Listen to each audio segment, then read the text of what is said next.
এই যে আজ হিন্দুরা যে সমস্ত বাড়ি ঘরগুলো দখল করে নিচ্ছে, আমাদের মুসলমানদের দেওয়া ওয়াকফ করার সম্পদগুলো আজ অবৈধ আইন তৈরি করে একটার পর একটা দখল করছে, আর আল্লাহর ঘর মসজিদগুলো তারা মাটির সাথে মিশিয়ে দিচ্ছে। এই পৃথিবীর সবচাইতে বড় উগ্র, সবচাইতে বড় জঙ্গি রাষ্ট্র হচ্ছে ভারত। পৃথিবীর মানচিত্রে 257টা রাষ্ট্র আছে। মাইক্রোসফট রিপোর্ট দিয়েছে কয়েকদিন আগে, পৃথিবীর সবচাইতে বড় জঙ্গি রাষ্ট্র ভারত। এত মিথ্যা কথা দুনিয়ায় কেউ বলে না। ওরা এখন অলরেডি দাঙ্গা বাঁধিয়ে দিয়েছে, কাশ্মীরে দাঙ্গা অলরেডি বাঁধিয়ে দিয়েছে। আজকে দেখেছেন না, আমি দুইজনকে কোপাতে দেখলাম, দুইজন মুসলমানকে দাড়িওয়ালা মানুষ দেখলাম পড়ে আছে রাস্তায়, দুইজন উগ্রপন্থী হিন্দু এরা কোপাচ্ছে। বিশ্বের মুসলমান সহ বিশ্বের দায়িত্বে যারা আছেন, এই পৃথিবীর নিকৃষ্ট মানুষ এই নরেন্দ্র মোদী নামে এই কোলাঙ্গারকে থামান। একটা মাতাল, এই শয়তানকে যদি না থামানো হয়, বিশ্ব কিন্তু সামনে আরো ভয়াবহতা অপেক্ষা করছে। তামাম দুনিয়ায় কিন্তু এটা ছড়িয়ে যাবে। আপনি আল্লাহর ঘরগুলো ভাঙছেন না, এটা মুসলমানের কলিজা ভাঙছে। আমার ঘর ভেঙে দিলেও আমার মনে হয় এত কষ্ট আমার হইতো না এই ঘর ভাঙার কারণে। আজকেও মসজিদ ভেঙেছে একটা। আর পৃথিবীর সবচাইতে বড় নিকৃষ্ট এখন তালিকায় আছে ইহুদিরা। 1940 সালে তাদেরকে থাকতে দিয়েছিল। এই যে রোহিঙ্গারা যেমন আছে না, এই ইহুদির বাচ্চাদের 1940 সালে এই ফিলিস্তিনের মুসলমানেরা দয়া করে বলেছিল আপনারা এখানে থাকেন, আর ওই শয়তানরা এখন তাদেরকে তাড়িয়ে দিচ্ছে। এখন সব কিছু তারা দখলে নিয়ে নিচ্ছে। এই যে জিনিস যার না, ওইটা যদি কেউ দখল করে নিজের আয়ত্তে নিয়ে নেয়, সে সঙ্গে সঙ্গে নবীর উম্মত আর নেই, 2 নম্বরে সে জাহান্নামে। ওরা তো এমনি জাহান্নামে যাবে, কিন্তু আমরা অনেকেই নবীর উম্মত থেকে যেন বের হয়ে না যায়। আল্লাহ আমাদের বাঁচিয়ে দেন, বলেন আমিন। চ্যানেলটি সাবস্ক্রাইব করে আমাদের সঙ্গেই থাকুন।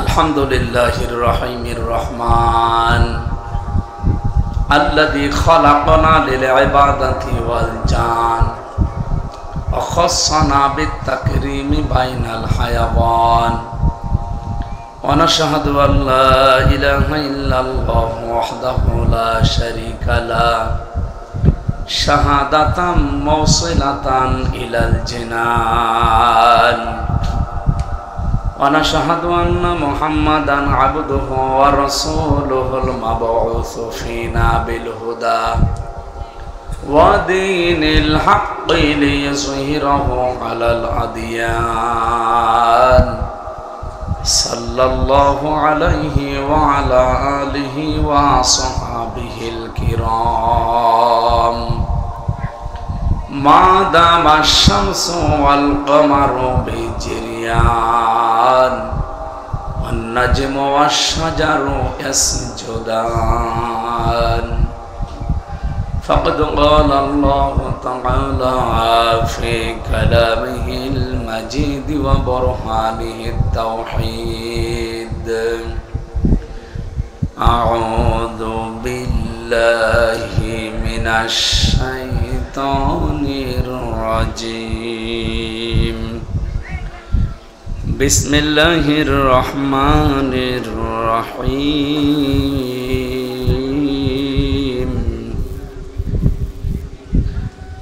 وسارعوا إلى مغفرة من ربكم وجنة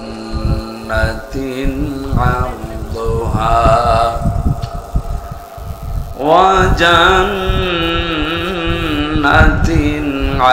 عرضها السماوات والأرض أعدت للمتقين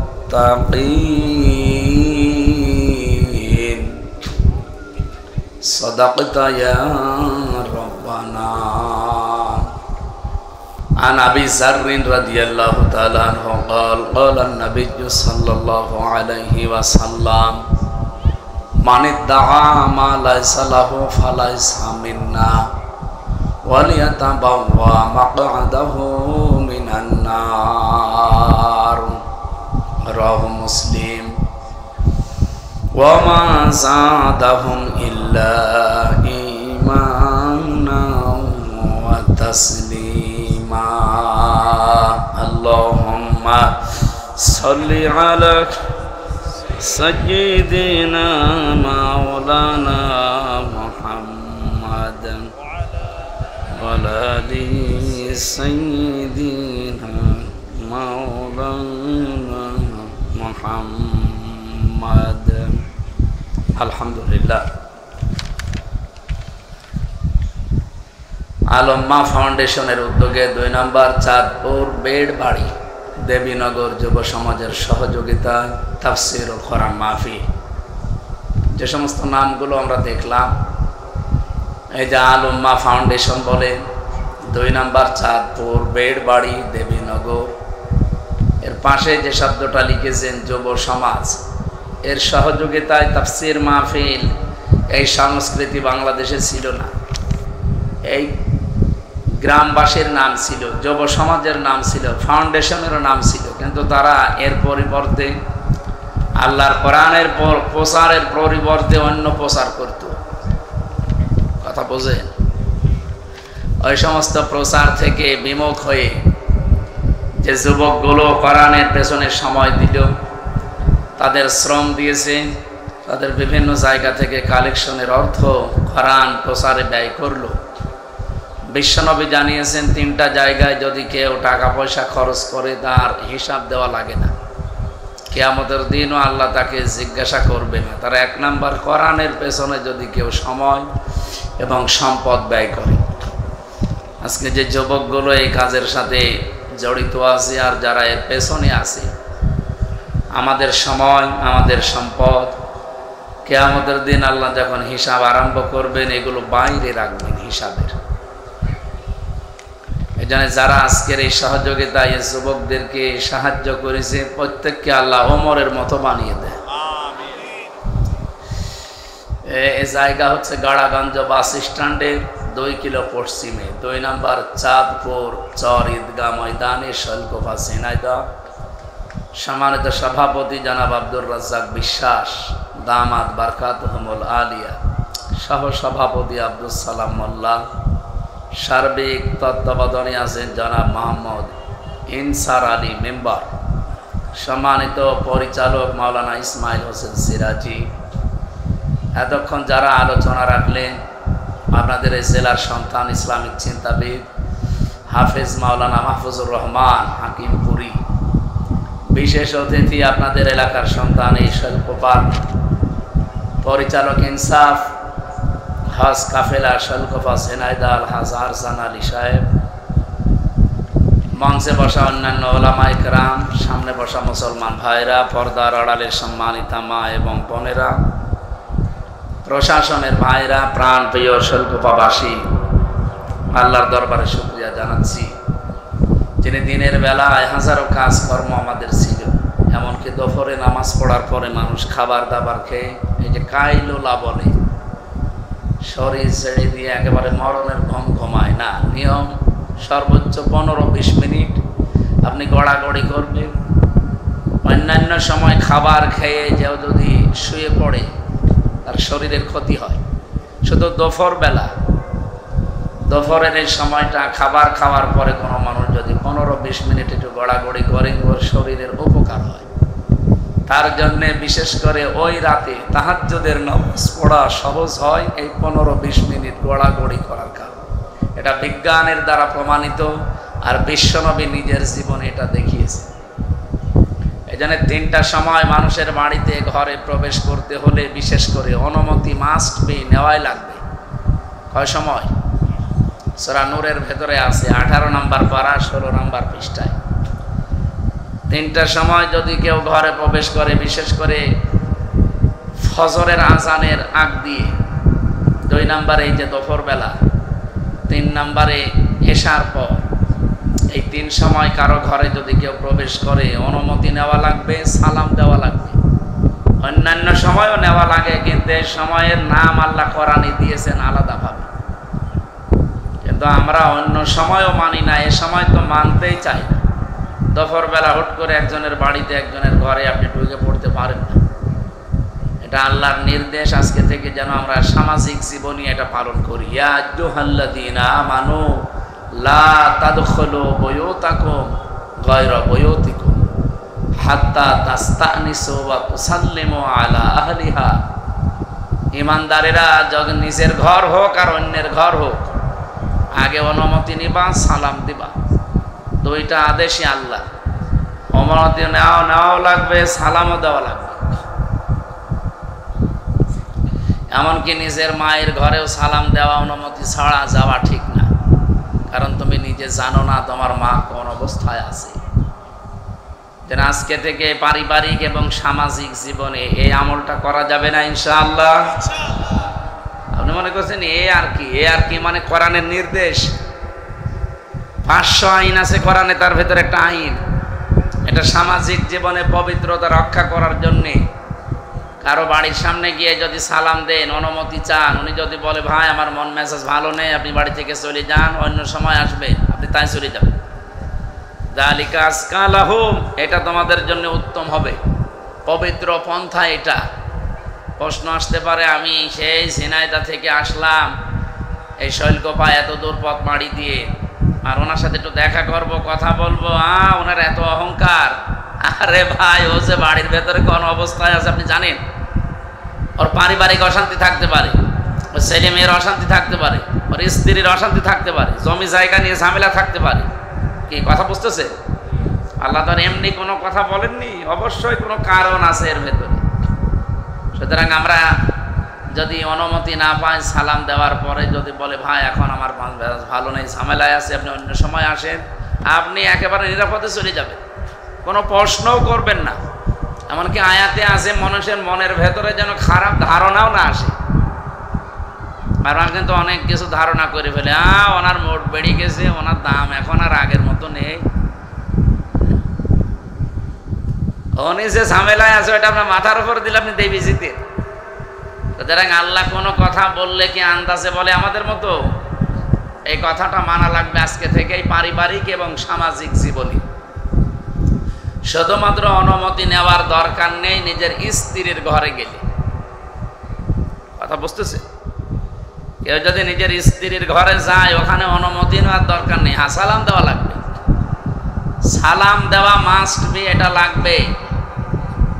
আমাদের বিশেষ করে বাংলাদেশের মানুষের যে স্বভাব চরিত্র, আপনি আজকে যদি এই সুন্নত যে পালন করেন আসসালামু আলাইকুম, অনেক মহিলা আছে বলবে তোমার কি জিনেদ হয়েছে না বলতে দেখেছি, গতকালকেই তো তুমি যৌতুকে টাকা চাচ্ছিলে, আজকে সালাম দাও মানে মনে হয় এর ভেতরে কোনো কিন্তু আছে না। ওই রকম মানুষ হলে তো বলবেই আপনি যৌতুকে টাকা চেয়েছেন 2 দিন আগে আর এখন সালাম দিচ্ছেন মানে।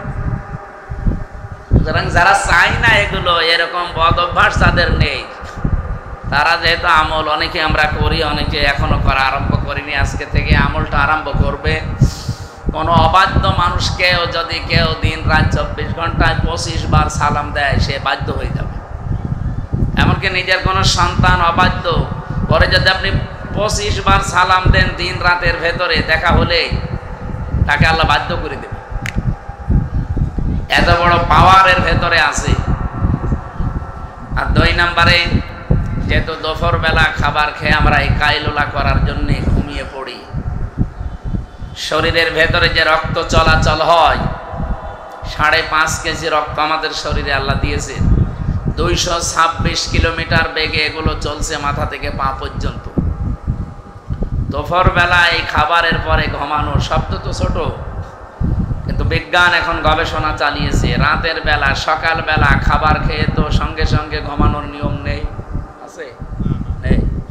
আরো খাবার খেয়ে আপনি 10-15 মিনিট হাঁটবেন, খাবার যেন হজম হয়। আর দুপুর বেলা হাঁটা না, আগে আপনি 10-15 মিনিট কাঁইত হয়ে নেন, এরপরে কাজকর্মে যান। এর ভেতরে বিজ্ঞান এবং নবীজির কথা দুইটাই আমরা পেয়েছি। এই জন্য আমলটা সব বাদ দিয়ে অন্তত আমরা যারা এখানে এসে বসে আছি, কোরআনের একটা আয়াত বোঝার জন্য, সূরা আলে ইমরান 133 নম্বর আয়াত আমরা তাফসীর আকারে কথা বলবো ইনশাআল্লাহ। স্থান কাল পাত্র ভেদে যেহেতু কথা বলা লাগে, এজন্য আল্লাহর প্রশংসা আদায় করে নিচ্ছি, যেহেতু একটা ভালো কাজ। এইটা কোরআনে কারীম জানিয়েছে, লা ইন শাকারতুম লাযিদান্নাকুম ওয়া লা ইন কাফারতুম ইন্না আযাবি লাশাদীদ। সূরা ইব্রাহিমের 9 নম্বর আয়াতে 7 নম্বর আয়াতে আল্লাহ জানিয়েছেন, কেউ যদি আমার নিয়ামতের শুকরিয়া আদায় করে, মাস্ট বি, ওটা আমি দুনিয়াতে তার জীবনে বাড়িয়ে দেব। আল্লাহ এমনিতে নরমাল শব্দ বলতে পারতেন, লাযিদান্নাকুম দিয়েছেন লামে তাকিদ নুনে সাকিলা। আয়াতটা নিয়ে চিন্তা করলাম, কেন আল্লাহ এত গ্যারান্টি দিলেন কেন? তাফসীর পড়তে গিয়ে আমি দেখেছি, কেউ যদি কোনো নিয়ামতের শুকরিয়া আদায় করতে চায়, কমপক্ষে তাকে 3টা শর্ত মানা লাগবে। কয়টা? আমি জানি না, একটাও জানি না। এখানে যারা আছে মনে হয় আলেম বাদ দিয়ে অনেকে জানিনি না যে শুকরিয়া আদায় করা লাগে কি করে। আমরা ওই যে একটা কমন কথা পেয়েছি, রুটি পর্যন্ত খেয়ে একটা ঢেকর তুলি বলবো যে আলহামদুলিল্লাহ, হয়ে গেল নাকি? এটা একটা বাক্য। শুকরিয়া আদায় করতে হলে কমপক্ষে 3টা শর্ত মানলে ওই নিয়ামতটা আল্লাহ আবার আপনার জীবনে ফিরিয়ে দেয়। আর যদি ওই 3টা শর্ত কেউ না মানে, ওর জীবনে আল্লাহ এটা ফিরিয়ে দেবে না, কঠিন আযাবের ভেতরে ফেলে দেবে। আসেন তো আমাদের যে নিয়ামত আজকে, যেহেতু এটা নিয়ামতই চলছে, কারণ এখানে আসা বসা, শ্বাস প্রশ্বাসে নিঃশ্বাসে নেকি হচ্ছে। অন্তত নেকি যদি নাও হয়, এই 1-1.5 ঘন্টা কোনো গুনাহ হচ্ছে না, হচ্ছে? বলেন বলেন। আর মাস্ট বি আমাদের নেকি হবে। যেটা নেকির সুসংবাদ তিনি নিয়ে এসেছেন, তিনি জানিয়েছেন, আফদালুল ইবাদাতি তিলাওয়াতুল কোরআন। পৃথিবীর সবচাইতে উত্তম ইবাদত নফলের ভেতরে কোরআনের তিলাওয়াত, যেটা এখন হচ্ছে। আমরা হয় কোরআন পড়ছি, নাই ব্যাখ্যা করছি, নাই বিশ্লেষণে যাব, অবশ্যই সবগুলো কোরআন কেন্দ্রিক। এজন্য যতক্ষণ আছি, যেই কয়টা অক্ষর শুনবেন, প্রতিটি অক্ষরে কিছু না হলেও 10টা সওয়াব হচ্ছে। এটা যে একটা নিয়ামত জীবনে, এটা আমরা কি মানি? হ্যাঁ, হয়তো এখন ধর্মচোখে কিছু দেখা যাচ্ছে না, এই জন্য আমাদের কাছে কিছু মনেও হচ্ছে না। এখন যদি চোখ আপনার বন্ধ হয়ে যায়, মাটির নিচে রাখার সঙ্গে সঙ্গে ফেরেশতারা যখন নেকির কথা জিজ্ঞাসা করবে ওই 3টা প্রশ্নের মাধ্যমে, তখন আপনি টের পাবেন যে নেকি কি জিনিস।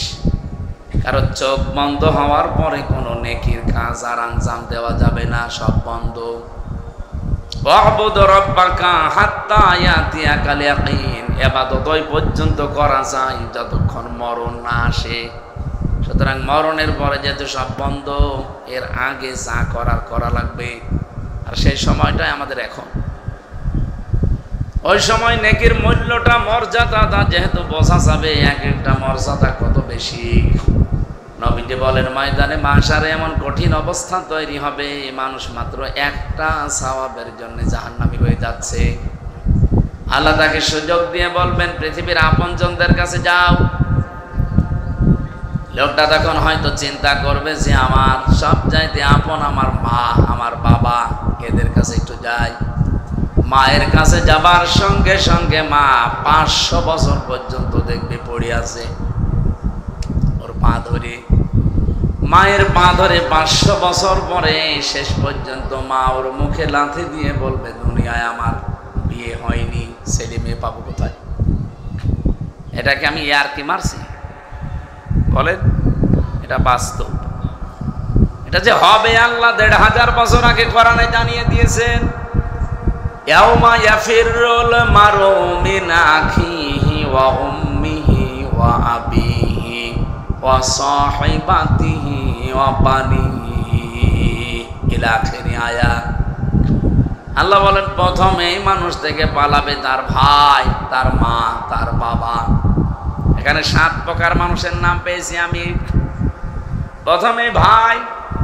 আমি চিন্তা করলাম আয়াতটা নিয়ে, আল্লাহ দুনিয়ায় আপনজন তো মানুষের কাছে সবচাইতে বেশি ভাই না, আপনজনকে মা। বলেন বলেন। তাহলে কোরআনে আল্লাহ প্রথমে মায়ের নাম না দিয়ে ভাইয়ের নাম দিল কেন? এই আয়াতটা ভুল। না মানে আমরা চর্ম চোখে দেখতে পাই পৃথিবীতে সবচাইতে বেশি আপন আমাদের জন্য ভাই না মা। আল্লাহর কথা ভুল হয়ে যাচ্ছে না? আল্লাহ এর নাম না দিয়ে ভাইয়ের নাম দিলেন কেন? ইয়াউমা ইয়াফিরুল মারউ মিন আখিহি, তোমার ভাই আগে পালাবে। এর দ্বিতীয় নম্বরে আল্লাহ দিয়েছেন তোমাদের মা পালাবে, বাবা পালাবে। তারপরে স্ত্রীর নাম আছে, সন্তানের নাম আছে, বন্ধুর নাম আছে। এরপরে পৃথিবীর আস্তে আস্তে দূরের লোক। আমি তাফসিরে 7 প্রকার মানুষের নাম এখানে পেয়েছি। ও ঝিনাইদহবাসী, একটু খেয়াল করে শোনেন। ভাইয়ের নাম প্রথমে দেওয়ার পেছনে কারণ হচ্ছে আমরা দেখি দুনিয়াতে আমরা যদি কোনো গন্ডগোল মারামারি ফ্যাসাদ করি, দোষ আমার নিজের। এই যে পেছনে প্রশাসন বসে আছে, ওনাদের কাছে আমরা বিচার দিলাম, মামলা দিলাম, দোষ আমার নিজের। মারামারি করেছি আমি নিজে ইচ্ছা করে, মাথা ফাটিয়ে দিয়েছি একজনের। বাড়িতে যাবার পরে মা বাবা শুনলে আমাকে মারতে যাবে, রাগ করবে। আর এমন এমন গোয়ার ভাই আছে, ভাই বলবে কি হয়েছে চল আমি দেখছি, অথচ কিন্তু জানে যে দোষ আমার। আমার দোষ জানার পরও আমার পক্ষ নিয়ে বিপরীতে যারা আছে তাদেরকে মারার জন্য, তাদের ক্ষতি করার জন্য সে উদ্যত হবে। আল্লাহ জানে প্রথমে ভাইয়ের নামটা দিয়েছেন এই কারণে। মনে মনে করতো যে দুনিয়ায় আমি অন্যায় করলো ভাই আমার সাপোর্টে থাকতো, আমার পেছনে থাকতো, আমার সাথে থাকতো, আজকেও মনে হয় আমার সাথে থাকবে। এটা না, আল্লাহ প্রথমে ভাইয়ের নাম দিয়ে জানাতে চেয়েছেন বান্দা এই ভাই কিন্তু আগে পালাবে। কি করে পালাবে আল্লাহ ধরনও দিয়েছেন। আল্লাহ বলেন এফিররো। এফিররো মানে এই যে সাপে তাড়া দিলে মানুষ যেভাবে দৌড়ায়, বাংলায় আমরা অনেকে কুষ্টিয়া, ঝিনাইদহ, মেহেরপুরে সমস্ত জেলায় বাংলায় কি বলি? খেচ্ছে দৌড়েছে। যদিও শব্দটা একটু ঝামেলা, কি বলে বলেন তো? বলে খেচ্ছে দৌড় দিয়েছে। আরবি শব্দের অর্থটা বাংলায় এইটাই দাঁড়ায়। এফিররো মানে এরকম মাজা তুলে দৌড় দেওয়া। যেমন বাঘে তাড়া দিলে মানুষ দৌড়ায়, সাপে তাড়া দিলে দৌড়ায়, এমনকি পুলিশের তাড়া দিলেও দৌড়ায়। দৌড়ায় না? পুলিশের তাড়াও ধরতে পারেন, এর নাম আরবিতে এফিররো হবে। এত জোরে দৌড়াবে ওর পিছ পাওয়া যাবে না। এরপরে মা বাবা, স্ত্রী, সন্তান, বন্ধু, দুনিয়ার নেতা খেতা যারা আছে তাদের। আল্লাহ পাক বলেন এই 7 প্রকার মানুষে যদি তোর বিপদ দেখলে দৌড়ায়, কি মনে হয় বান্দা তুই বল তোর কাছে আর কত আপনজন আছে যে তারা তোর সামনে এসে দাঁড়াবে? আমাদের একটা ভ্রান্ত ধারণা আছে যে আমার কোনো চিন্তা নেই, যে আমার বাবা আছে, এরকম একটা বাবা থাকলে আমার সব যথেষ্ট। কিয়ামতে নাকি বাবা আমার সামনে আসবে। কে বলেছে আপনাকে? আপনি বলেন তো, আপনার ভাই যেখানে পালিয়ে যাচ্ছে, আপনার মা পালাচ্ছে, আপনার বাবা পালাচ্ছে, আপনার স্ত্রী পালাচ্ছে, এমন কোন পাগল পীর আছে যে আপনার সামনে এসে দাঁড়াতে পারে? ও তো বলবে যে আল্লাহ আমি পীরই ছিলাম না। ও আমার মুরিদের দাবি করে, আমি তো পীরই ছিলাম না। ওর মা যেখানে দৌড়াচ্ছে আর ও এসে বলছে আমি অমুকের মুরিদ ছিলাম। কিসের মুরিদ? আমার কথা হচ্ছে এখানে যে মানুষগুলো পৃথিবীতে আল্লাহর দ্বীনের দিকে মানুষকে ডাকে, হক পথে ডাকে, শিরিক বেদাত থেকে মুক্ত করার চেষ্টা করে, শিক্ষার জন্য আপনি তার কাছে যাবেন। যেটা ফাসাদু আহলা যিকরি ইন কুনতুম লা তা'লামুন, আয়াতের বাস্তব প্রমাণ। যারা জানেন না, যারা জানে তাদের কাছে জেনে নেবেন। এর নাম শিক্ষক, মুআল্লিম, পীর, উস্তাদ, যাই বলেন। কিন্তু যে ভণ্ড আরো শিরিক করাবে আপনাকে, কিয়ামতের ভয়াবহতা জীবনে কোনোদিন সে আপনাকে বলে না আরো আপনার কাছ থেকে ধান্দাপাতি করে, বুঝবেন ওটা আসল একটা ধান্দাবাজ। এই কথা বলেন না কেন? পীর ধরার জন্য আপনার লোক পান্না চলে যাচ্ছেন 8 ওকে পীর শিরিকের কারখানা তৈরি করেছে ওর দরবারে। এলাকায় যদি কেউ থাকেন সতর্ক হবেন, কারণ আপনার চাইতে আমি নিজে বেশি দেখেছি, কোরআন হাদিসের সাথে মিলিয়ে দেখেছি। এ দরবারগুলো টেকে না, এগুলো সব ভণ্ড। আমার ক্ষমতা থাকলে আমি নিজে তুলে দিতাম, যেহেতু আমাদের আয়ত্তের বাইরে, আমরা শুধু ফতোয়া পর্যন্ত দিতে পারছি, এ পর্যন্তই নিলাম। যদি সত্যি আমাদের পেছনে ব্যাকআপ থাকতো, আইন প্রয়োগ করার ক্ষমতা যদি আল্লাহ আমাদেরকে দিয়ে দিত, এই দেশে যত অবৈধ ব্যবসা চলছে পীরের নামে সবগুলো চালিয়ে দিতাম। কথা বলুন। আমি জেলে যাওয়ার আগে 20 সালে একবার একটা ফতোয়া দিয়েছিলাম আমার গ্রামে কুষ্টিয়ায়, জেনার ফতোয়া। একজনের স্বামী আছে বিদেশে, আর মহিলা এদিকে একজনের সাথে লাইন করে পেটে সন্তান নিয়ে এসে বলছে এই ছেলের বাপ এই এ না, মানে এরকম একজন। এখন আমার কাছে বলছে কি করবো, ফতোয়া দেন। আরে ভাই আমার নামে তো মুফতি লিখে দিয়েছেন, এমনি তো না, সার্টিফিকেট আছে। এখন ওনার ফতোয়া অনুযায়ী জেনার যে শাস্তি, বললাম যে এইটা যদি বিবাহিত মানুষেরা জেনা করে, যদি সাক্ষ্য প্রমাণে ধরা পড়ে যায়, তাহলে বুক পর্যন্ত মাটির ভেতরে পুঁতে ফেলবেন, আর ওপর থেকে আপনি পাথর বা ইট দিয়ে মেরে দুনিয়া থেকে বিদায় করবেন। এর নাম সঙ্গে সার। কি বলে? এখন ফতোয়া পর্যন্ত শেষ। বলেন তো, আমি যদি এখন এটা বলার পরে গ্রামবাসী সবাই মিলে বলতো ধর এই 2 জনকে, যদি মাটির ভেতরে এই পর্যন্ত গেড়ে দিয়ে ইট পাথর দিয়ে দুনিয়া থেকে সঙ্গে সার করতো, আমি বাঁচতাম। দেখা যাচ্ছে মহিলা সঙ্গে সার হওয়ার আগে আমি শেষ, আমার সঙ্গে সার আগে করতো। এই যে পুলিশ এই সেই ধরে নিয়ে যেত, যে বলতো দেশে কি কোরআনের আইন আছে, আপনি কার্যকর করতে গেলেন কোন কারণে, সঙ্গে স্যার আপনাকে করা হবে এবার। যেহেতু দেশে আসলেই তো কোরআনের আইন বাস্তবে কায়েম নেই, হ্যাঁ আপনি ফতোয়া দিতে পারেন, এই যে আমি এখন ফতোয়া দিলাম, ওই পীরের যে আস্তানা ওইটাও কিন্তু এরকম একটা জেনার মতো গুনাহ চলছে, কারণ জেনার চাইতেও মারাত্মক গুনাহ শিরিক। কথা বলেন। 48,000-এর উপরে দরবার আছে এই দেশে, আপনি মেলান অধিকাংশ জায়গায় খালি শিরিক হয় আর বেদাত হয়, এর চাইতেও খারাপ কাজ হয় আমার লালনের মাজারে। ওখানে তো বাংলাদেশের একটাই মাত্র জায়গা যেখানে পুলিশ পাহারা দিয়ে গাঁজা খাওয়ায়। এই যে পেছনে পুলিশ আছে না, এরা আরো পাহারা দেয়, খান আমরা আছি।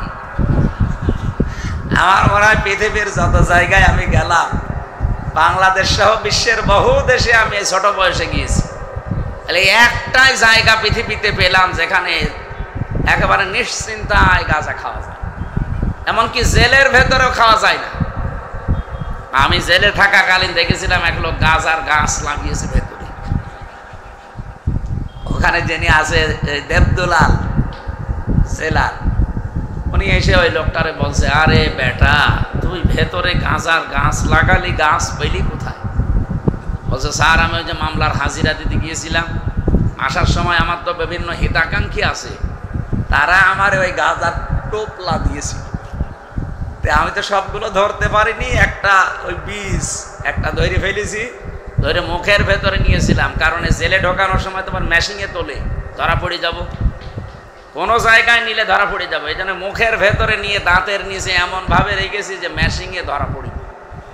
এই ভেতরে নিয়ে এসে ওই যে বোতলের মুখ কেটে ফেলে ওর ভেতরে মাটি দিয়ে আজ 2 মাস আগে এই বীজগুলো লাগিয়েছি। স্যার দেখেন কত বড় বীজ।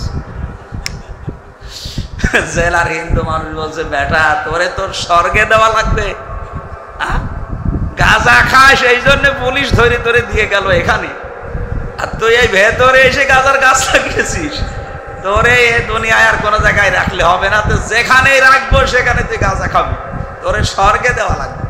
তো হিন্দু মানুষ তো আর বেহেশতে বিশ্বাস করে না, স্বর্গ। এই একটাই মাত্র জায়গা পেলাম পৃথিবীতে।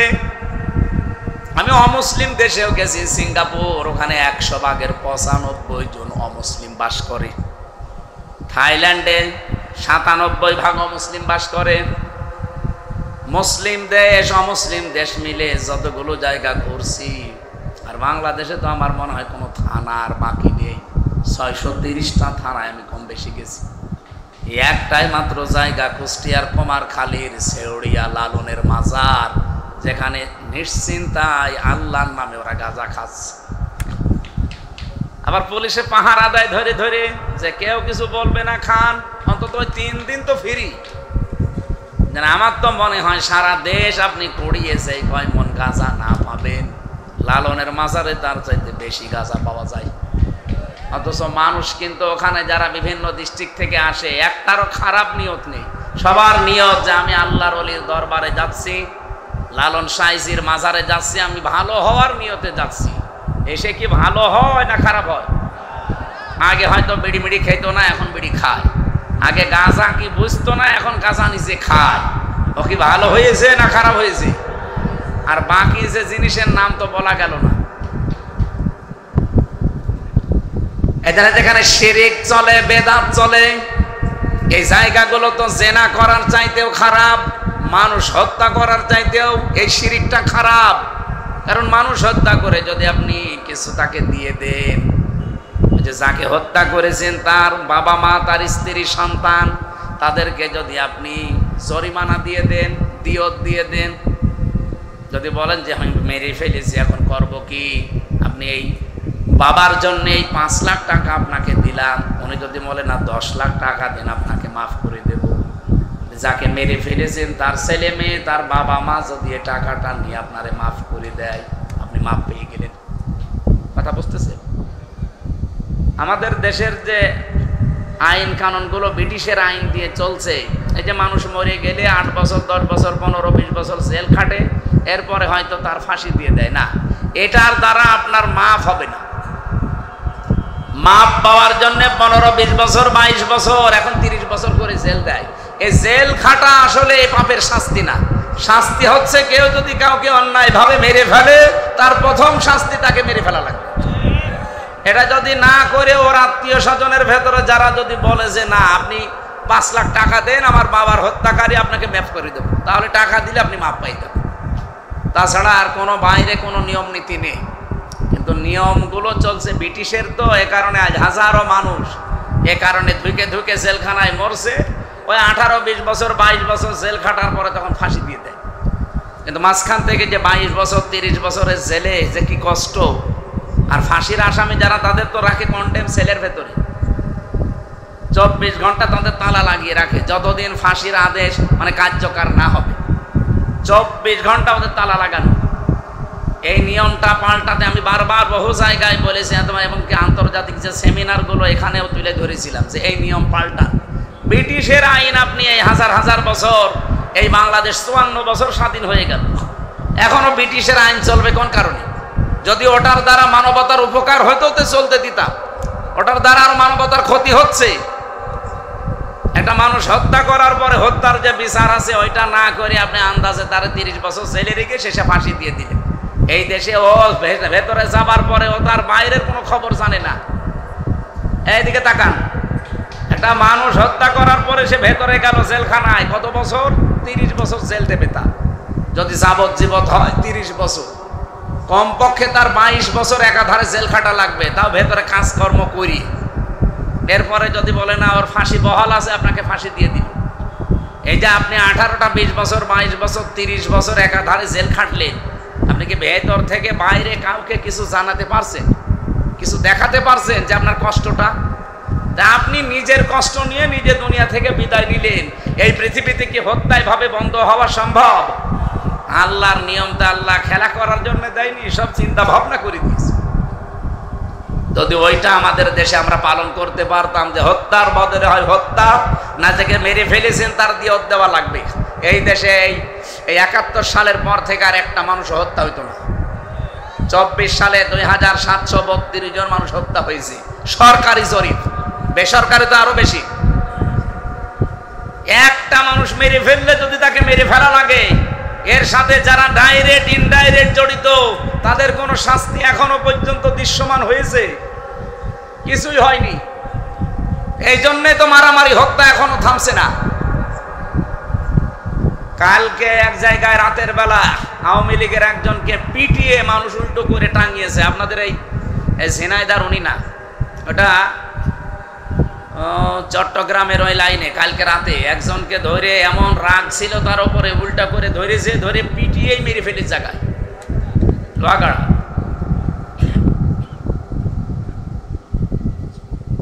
এটা বন্ধ হওয়া সম্ভব না ভাই। এই জন্য এই আইনগুলো আমরা চাই তাড়াতাড়ি। আন্তর্জাতিক সেমিনারগুলো তো বিভিন্ন জায়গায় রাষ্ট্রপ্রধান তাদের কাছে নিয়ে আসা হয়, যারা দায়িত্বশীল তাদের কাছে নিয়ে আসা হয়। মালয়েশিয়া সেদিন ইন্টারন্যাশনাল ইসলামিক ইউনিভার্সিটির একটা সেমিনার ছিল। আমি 6টা পয়েন্টের উপরে কথা বলতে গিয়ে এটা তুলে ধরেছিলাম। তখন যেহেতু রমজান মাস ছিল, রমজানের তাকওয়ার স্তরগুলো বলছিলাম 6টা। তার ভেতরে এটা একটা ছিল যে আমাদের মুসলিম বিশ্বের বিভিন্ন দেশে, প্রায় 57টা দেশ আমরা মুসলিম দেশ, এখানে এখনো পর্যন্ত ব্রিটিশ আইন, মানুষের তৈরি করা আইন চলে। এই আইন দিয়ে পৃথিবী পাল্টানো সম্ভব না। আর সাময়িক হয়তো শান্তি আসতে, চোখে দেখে ওর ওপরে মানবতার জন্য আরো অশান্তি নেমে আসে।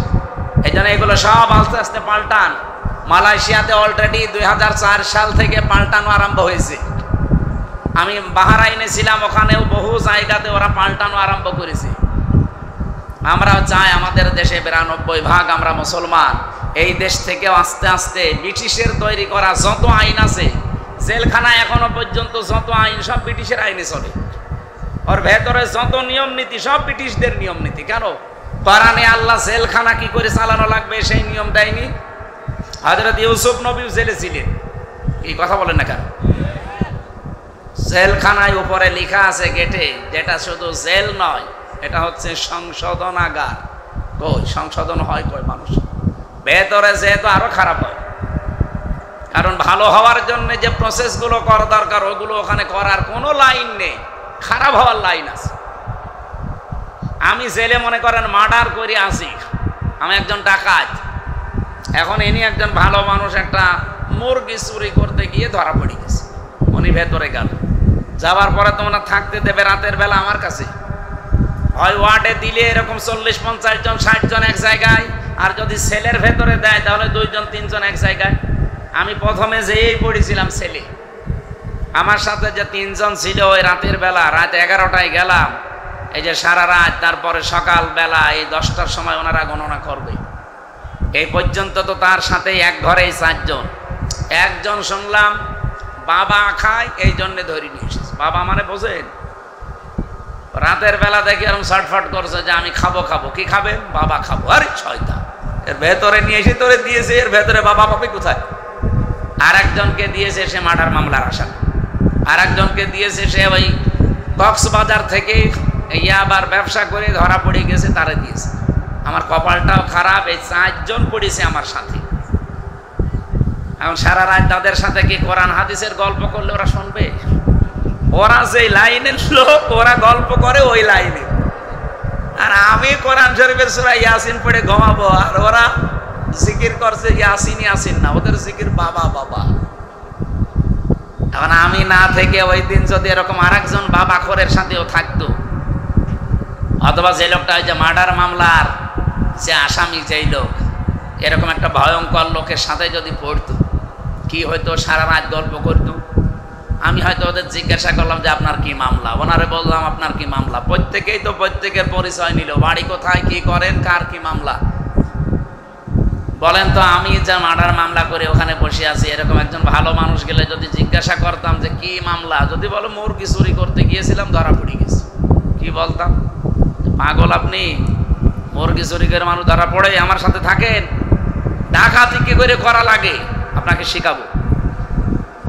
যেহেতু ওনার সাথে কমপক্ষে চুরি করে ধরা পড়লে সাক্ষ্য প্রমাণে বাংলাদেশের সংবিধানের 371 নম্বর ধারা, এই ধারা অনুযায়ী যদি সাক্ষ্য প্রমাণে ধরা পড়ে একজন চোর, তার সর্বোচ্চ শাস্তি হবে 3 মাস থেকে 3 বছর জেল। কত? 3 মাস মনে করেন জেল হয়ে গেল এই লোকটা, আর আমার সাথে দেবে 3 মাস। আমার সাথে থাকলে ও কি বের হওয়ার সময় ওই চোর হয়েই বের হবে না ডাকাত? ডাকাত হয়ে বের হবে না। আর ডাকাত যদি যায় ওখানে যদি সে পায় ওই যে সেই মুকিম গাছির মতো 260 বছর জেল তার। আর ওই লোকের সাথে যদি পড়ে সে তো ভেতরে ম্যাড হয়ে গেছে, সে নিজেই মস্তান ভেতরে। আর চেহারা দেখলাম না 2 গ্লাস পানি খাবে। 46 বছর জেলে আছে, 260 বছর জেলে থাকা লাগবে তার। মনে হয় ও কম পরে চলে যাবে, আবার জীবিত হবে, আবার জেলে যাবে, আবার জীবিত হবে। তাও ওর জীবনে জেল শেষ হবে না। 260 বছর কয়বার জন্ম নেওয়া লাগবে? কোনো 3 বার। হ্যাঁ, এখন তো 70-80 বছর মানুষ বাঁচে, 4-5 বার ওর জন্ম নেওয়া লাগবে দুনিয়ায়।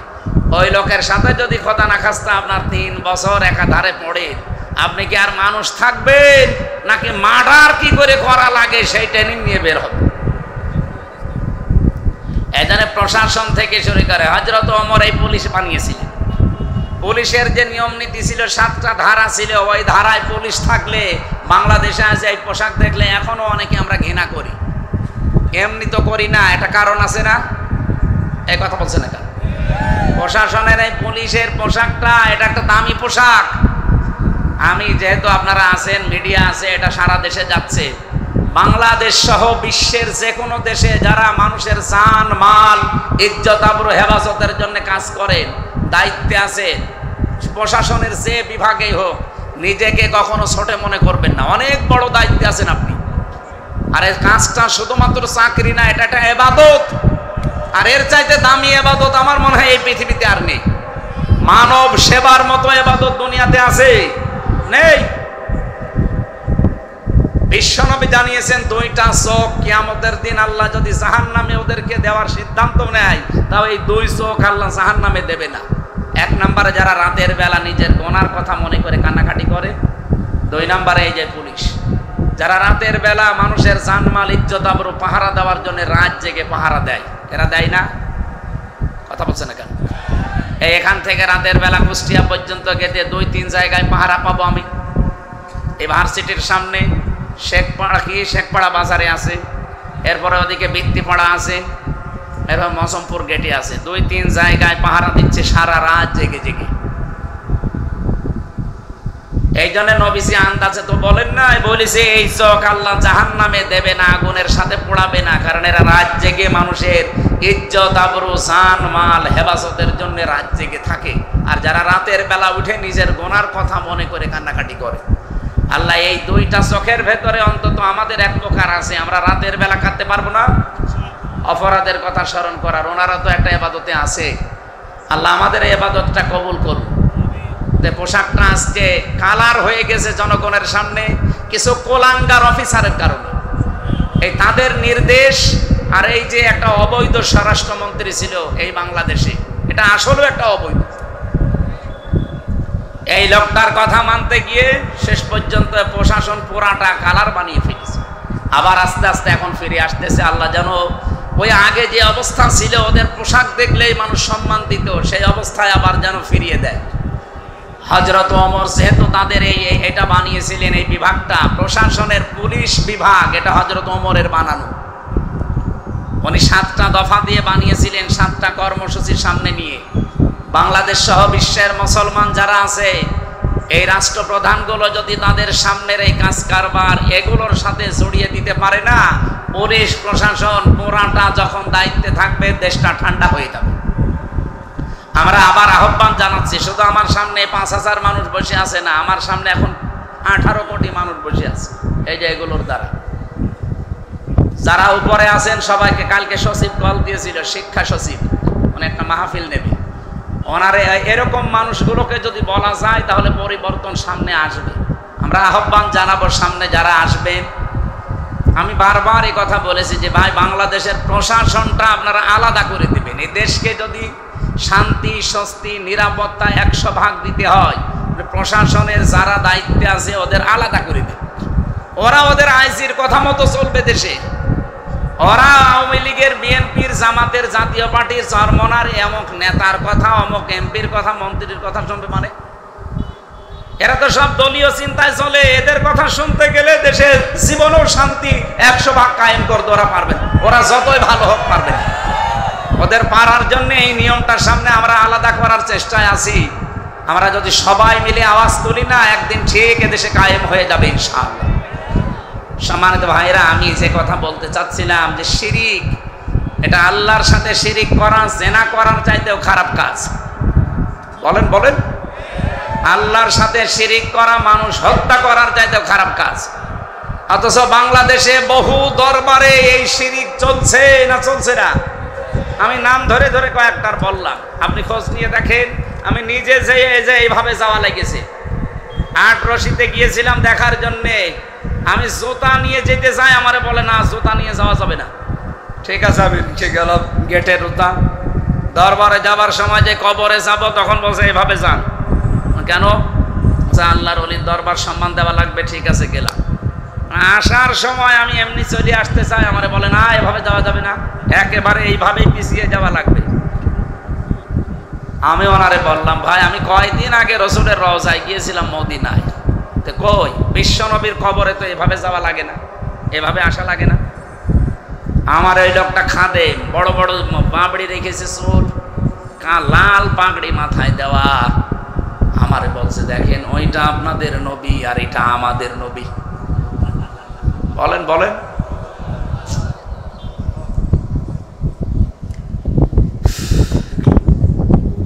ও ঝিনাইদার শোলকোপার মানুষেরা যে কথা তুলেছিলাম, ওই কথাটা রিপিট করছি আবার। এই পৃথিবীতে মা বাবা নিজের আপন ভাই যদি দৌড় দেয়, আপনি আজ যাদের উপরে ভরসা করে আছেন যে আমি বাবার দরবারে যাই, বাবার মুরিদ উনি বাঁচাবে, কসম আল্লাহর করাম আমি সামনে নিয়ে বলতে পারি, ও কিয়ামতে অস্বীকার করে বলবে আল্লাহ আমি পীরই ছিলাম না, মুরিদ পাবো কোথায়? কারণ আমি নিজের চিন্তাই বাঁচে না, ওর ঝামেলা ঘাড়ে নিয়ে আমি মরবো। এদের শিক্ষিত মানুষ আপনারা, অন্তত বিবেক তো আছে, কারো উপরে ভরসা করবেন না। ভরসা শুধু হবে আপনার নিজের কাজকর্মের উপরে। কথা বুঝতেছে? যতটুকু কাজ দুনিয়াতে করেন আপনি দেখবেন এই কাজ দিয়ে কিয়ামতের বিশাল এই জীবন পার হওয়া যাবে কিনা। কোরআনে কারিমে আল্লাহ জানিয়েছেন, ইয়াবাদুল মুজরিমু লাউ ইয়াফতাদি মিন আযাবি ইয়াউমিযিন বিবানি ওয়া সাহিবাতিহি ওয়া আখিহি ওয়া ফাসিলাতিহি আল্লাতী তুবি ওয়া মান ফিল আরদি জামিআন সুম্মা ইউনজি ইলা আখিরি আয়াত।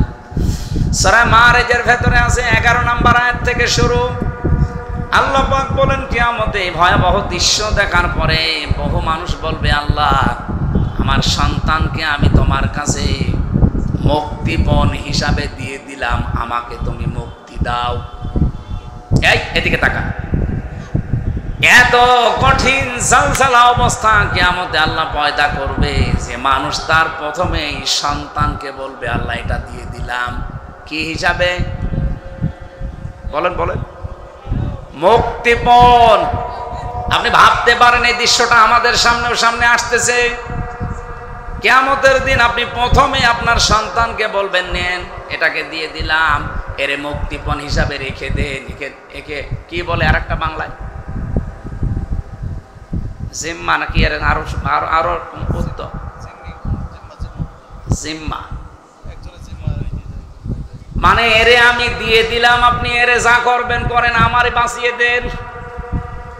আয়াতটা নিয়ে আমি চিন্তা করেছিলাম আমার ছোট মেয়েটাকে, যে কিয়ামতের দিন নাকি আমারে হাফসাকে আল্লাহকে বলবো যে হাফসারও দিয়ে দিলাম। আমি আজটা পড়ার পরে আমার বল না, এটা তো কেমন যেন মেলে না, যে আমি হাফসাকেও কিয়ামতে আল্লাহর কাছে মুক্তিপণ হিসাবে দিয়ে বলবো আমারে তুমি বাঁচাও, এরে দিয়ে দিলাম। এটা তো আমি নিজের জীবনেই মিলাতে পারছি না। আজকে আমার ছোট মেয়েটা আমার হাত থেকে পড়ে গিয়েছিল, এই পেছনে লাগার পর ওর মাথা ফুলে গেছে। আমার মনে হচ্ছে যে ওর মাথায় লাগেনি, লাগিয়েছে আমার কলিজায়। এত বেশি ভালোবাসা ওর উপরে জন্ম তৈরি করে দিয়েছে। এই যে ভালোবাসা তো তৈরি করলো কে? এরকম হাফসাকেও কিয়ামতের দিন আল্লাহরে বলবো এইটা নিয়েন, আমারে কিছু বলবেন না। আল্লাহ বলেন শুধু সন্তান না, নিজের স্ত্রীকেও বলবে এটাও দিয়ে দিলাম, নিজের ভাইকে, এমনকি নিজের জ্ঞাতি গোষ্ঠী যারা আমাকে আশ্রয় দিত, আমার দলের লোক, আমার গোষ্ঠীর লোক, যারা কোনো বিপদে পড়লো ঢাল সড়কি নিয়ে মারার জন্য রেডি হয়ে যেত, এই মানুষগুলোকেও বলবো আল্লাহ এদেরকেও দিয়ে দিলাম, নেন। এমনকি অমাং ফিলারুদ্দি জামিয়া, দুনিয়াতে যত কিছুর মালিক আমি আছি সব দিয়ে দিলাম, সব নিয়ে নেন। এরপরও আমাকে কিছু বলবেন না। আল্লাহ তাআলার সঙ্গে সঙ্গে আওয়াজ দেবেন কাল্লা, কখনোই না। ইন্নাহা লাযা, তোরে আমি লাজায় দেব। কোথায়? লাজা কি? এটা জাহান্নামের একটা স্তরের নাম, দরজার নাম। তোরে আমি এই দরজা দিয়ে প্রবেশ করাবো। আল্লাহ পাক বলেন কেন এই লাজা দিয়ে তোরে প্রবেশ করাবো? জানিস কত দরজা তো আছে জাহান্নামের? জাহান্নামের স্তর আছে 100টার উপরে। আমরা মাত্র 7টা জানি, হাবিয়া, হোতমা, সাকার, সাঈর, জাহান্নাম, তারপরে লাজা, এরকম 7টা আমরা খুব বেশি হলেও জানি। কোরআন শরীফের ভেতরে আল্লাহ 100টা স্তর দিয়েছেন জাহান্নামের। এই স্তরগুলোর ভেতরে মারাত্মক 2টা, তার ভেতরে লাজা একটা। রব্বুল আলামিন বলেন লাজা শোনার পরে তোরা কি বুঝতে পারলি কি এটা জিনিস? কত কঠিন জায়গা এটা। কাল্লা ইন্নাহা লাযা নাযাআতাল লিশাওয়া, এখানে শুধু প্রবেশ করতে দেরি, সঙ্গে সঙ্গে চামড়া খসে পড়ে যাবে। ও ঝিনাইদহবাসী বলেন তো, এখানে এমন কোন ঘর দেখেছেন বাংলাদেশে যেখানে দিলেই চামড়া খসে যায়? আছে, হয়তো আপনাকে দেওয়া হয়নি। এটা বাজারে মুরগি কিনতে গেলে দেখা যায় এমন একটা মেশিনের ভেতরে দেয়, দেওয়ার সঙ্গে সঙ্গে চামড়া। দেখেননি? আমি তো গোষ্ঠীহাটে দেখেছি মেশিনটা। যদি বলা হয় চামড়া আমি নেব না, জবাই করার পরে পেট চিরে নাড়ি ভুড়ি ফেল দিয়ে এরপরে মেশিনের ভেতরে ধরবে। ও পশম যা আছে, পাকনা মাকনা যা আছে, ওর ভেতরে যে চামড়া একবারে খসে চলে যাবে, তাও মেশিনের টিপ দিয়ে ধরে রাখা লাগে। আমি এখান থেকে আজটা মিলিয়েছি। আল্লাহ বলেন নাযাআতাল লিশাওয়া, এমন একটা লাজা ঘরে প্রবেশ করাবো, মেশিন ঠিক দেওয়া লাগবে না, শুধু দরজা দিয়ে প্রবেশ করালে আগে চামড়া খসে পড়ে যাবে। রিমান্ডের আমি কয়েকটা বর্ণনা দিচ্ছি শিক্ষার জন্য এই আয়াত থেকে। আমার আগে একজনকে ছাত্র দলের এক ভাইকে নিয়ে গেলে চট্টগ্রামে বাড়ি ওনার। এই যে পুলিশ বসে আছে, যদি রিমান্ডের দায়িত্বে থাকে ওনারাও জানবে। একটু পরেই দেখি আওয়াজ আসতেছে, গোমড়াচ্ছে কান্নার। কিছুক্ষণ পরে ওরে দিয়ে গেল, জিজ্ঞাসা করলাম কি হয়েছে, এই আঙ্গুলগুলো দেখালো। যে এই আঙ্গুলগুলো ওরা সব তুলে নিয়েছে, এই নখ। ওনাদের কাছে এমন একটা মেশিন আছে, এই চেয়ারে বসাবে আপনারে, হাতের সাথে ক্লিপ লাগিয়ে দেয়, পায়ের সাথে ক্লিপ লাগিয়ে দেয়, মাথায় এই জায়গায় একটা ফিতা বেঁধে দেয় দড়ির সাথে। একটা মেশিন নিয়ে এসে হাতের সাথে এভাবে ধরবে, পায়ের সাথে এভাবে ধরবে, শুধু একটা টিপ দেওয়ার পরে আস্তে করে এই নখগুলো খুলে চলে আসবে। শুধু নখ খুলে আসলে তো হয় না, শরীরে এমন কিছু জায়গা আছে যেখানে কিছু খসে গেলে ফিনকি দিয়ে রক্ত বের হয়, তার ভেতরে নখ একটা।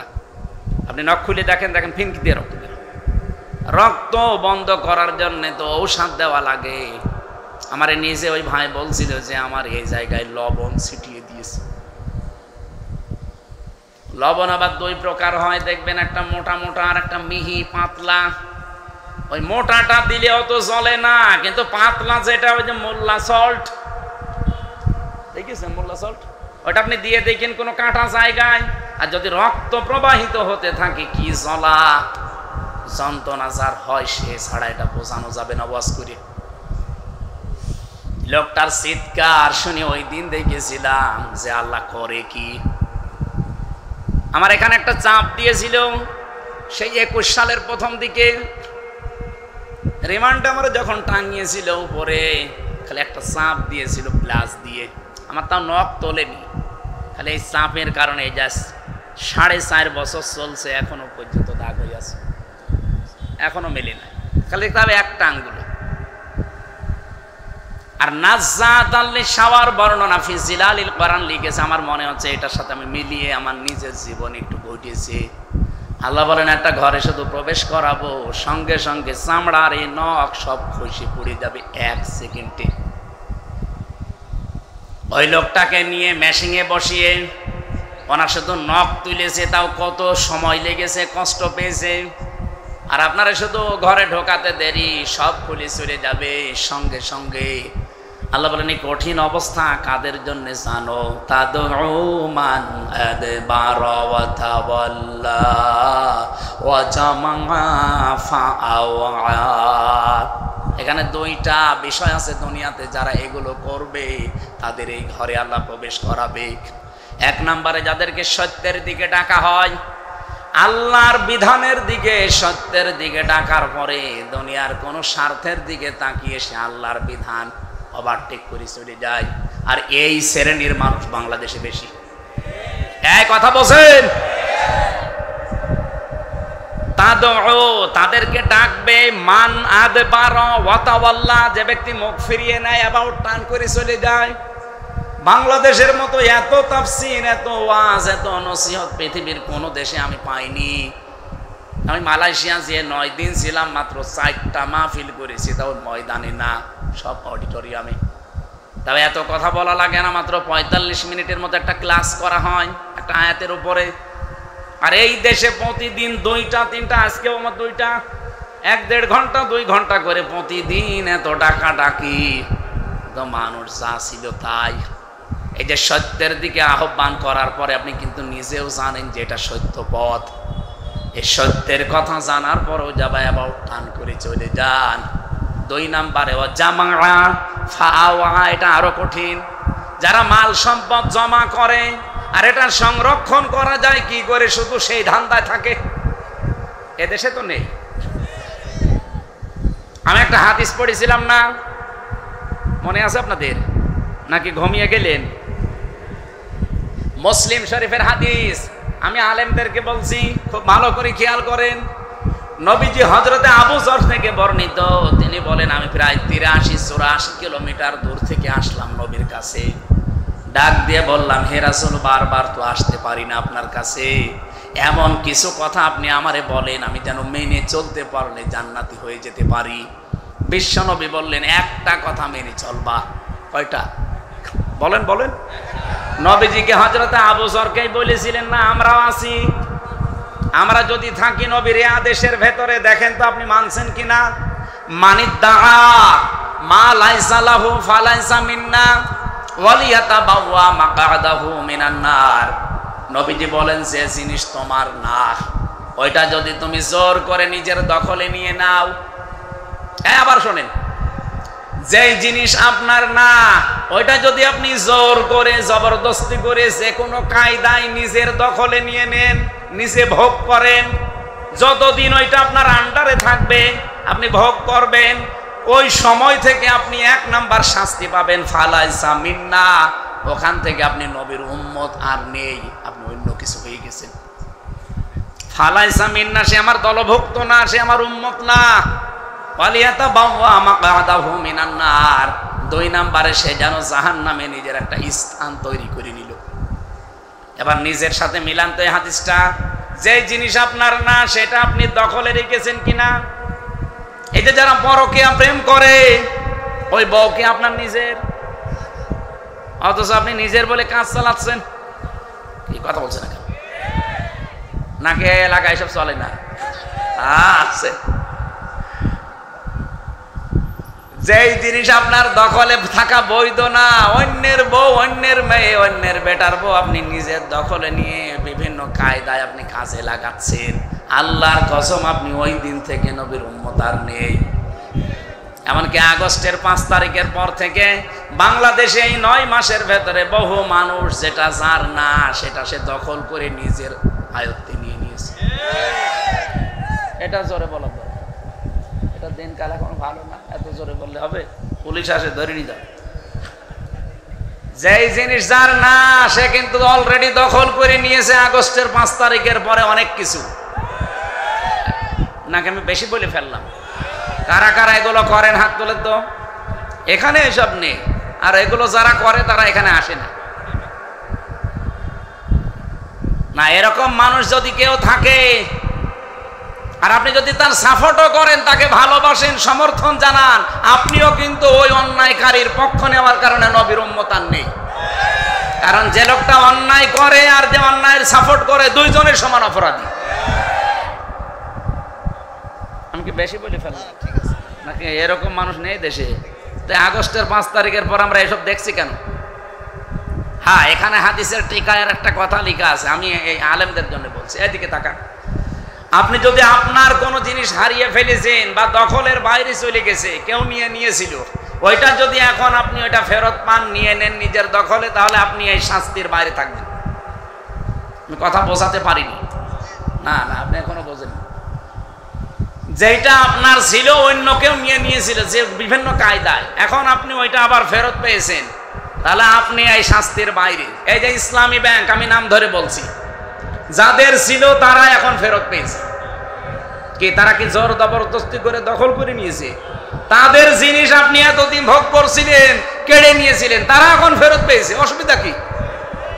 হ্যাঁ, কারোর যদি বাজার দখল হয়, কারো দোকান দখল হয়, বাড়ি ঘর দখল হয়, জমি দখল করে নেয় কেউ, কারো কাছে টাকা কেউ মেরে খায়, সময় যদি পান ওইগুলো ফেরত নেন, আপনি এই শাস্তির আওতার বাইরে থাকবেন। যদি না বুঝে থাকেন, এদিকে আসেন।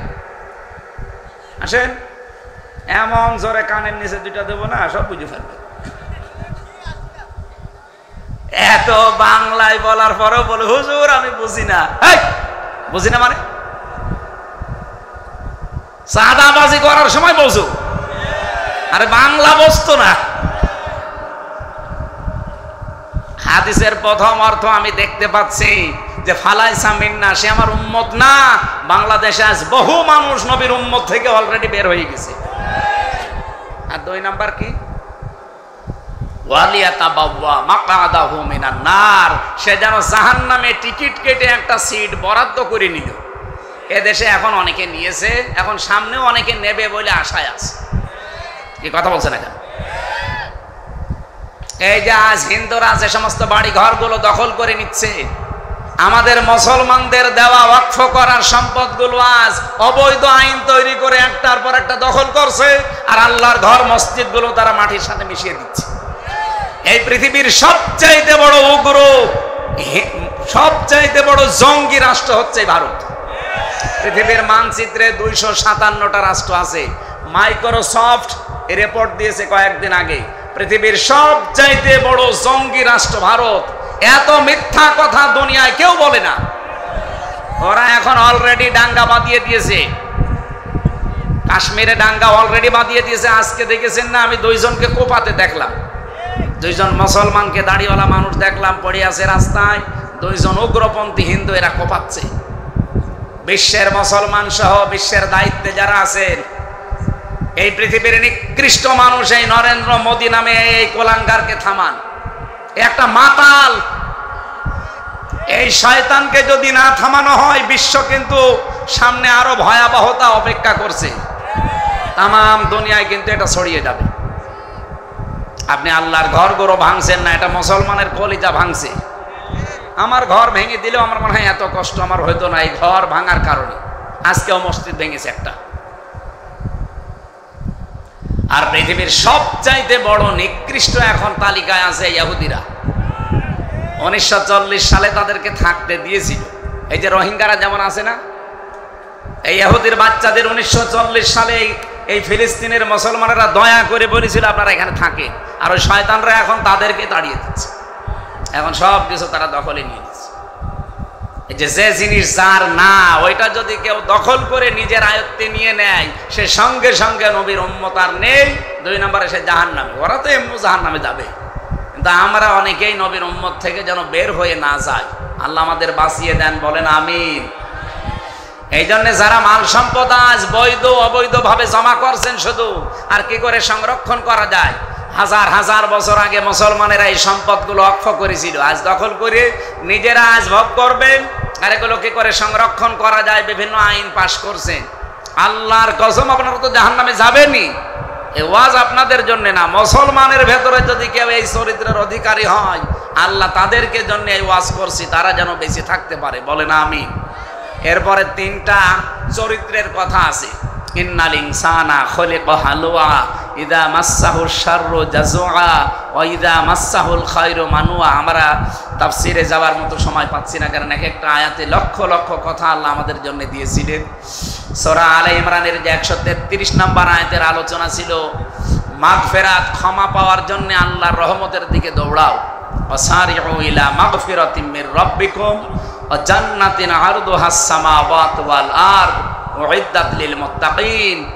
তোমরা দৌড়াও ওই রবের ক্ষমা পাওয়ার দিকে এবং ওই জান্নাতের দিকে যার প্রশস্ততা আকাশ আর জমিনের চাইতেও বিস্তৃত, যেটা আল্লাহ মুত্তাকি বান্দাদের জন্য প্রস্তুত করে রাখছেন।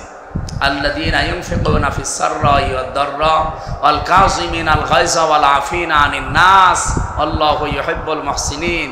যারা সচ্ছল অসচ্ছল যে কোনো অবস্থায় থাক, যতটুকু পারে খরচ করে যায়, তার সম্পদ হোক, তার সম্মান হোক, তার প্রভাব প্রতিপত্তি হোক, তার ক্ষমতা হোক। শাসনে যারা দায়িত্বে আছেন তারা ওই পোশাক পরে কিন্তু এমন এমন ভালো ভালো কাজের আঞ্জাম দিতে পারে যদি ইচ্ছা করে, যে কাজ আমি হামজা করতে পারবো না। পারবো? বলেন বলেন।